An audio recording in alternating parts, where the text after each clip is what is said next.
যুব ও ক্রীড়া মন্ত্রণালয় কর্তৃক আয়োজিত Sheikh Russel development cup football tournament বালক অনূর্ধ্ব 15 2024-এর শুভ উদ্বোধন করেন যুব ও ক্রীড়া মন্ত্রণালয়ের সচিব ও আয়োজক কমিটির সভাপতি ডক্টর মহিউদ্দিন আহমেদ। রোববার রাজধানীর মোহাম্মদপুর শারীরিক শিক্ষা কলেজের খেলার মাঠে যুব ও ক্রীড়া মন্ত্রণালয় কর্তৃক আয়োজিত শুভ উদ্বোধনী অনুষ্ঠানে তিনি বলেন, প্রতি বছরের ন্যায় আমরা Bangabandhu gold cup, Sheikh Fazilatunnesa football cup tournament সহ বয়সভিত্তিক Sheikh Russel development cup football টুর্নামেন্টও সফলতার সাথে আয়োজন করে থাকি। আজ উদ্বোধনী খেলায় চট্টগ্রামকে 4-0 গোলে হারিয়ে টুর্নামেন্টের প্রথম জয় তুলে নিয়েছে সিলেট বিভাগ।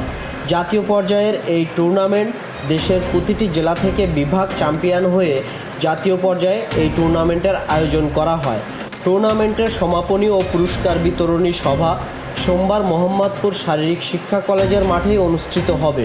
এ সময় বিজয়ীদের পুরস্কার বিতরণ করবেন ক্রীড়ামন্ত্রী নাজমুল হাসান পাপন এমপি।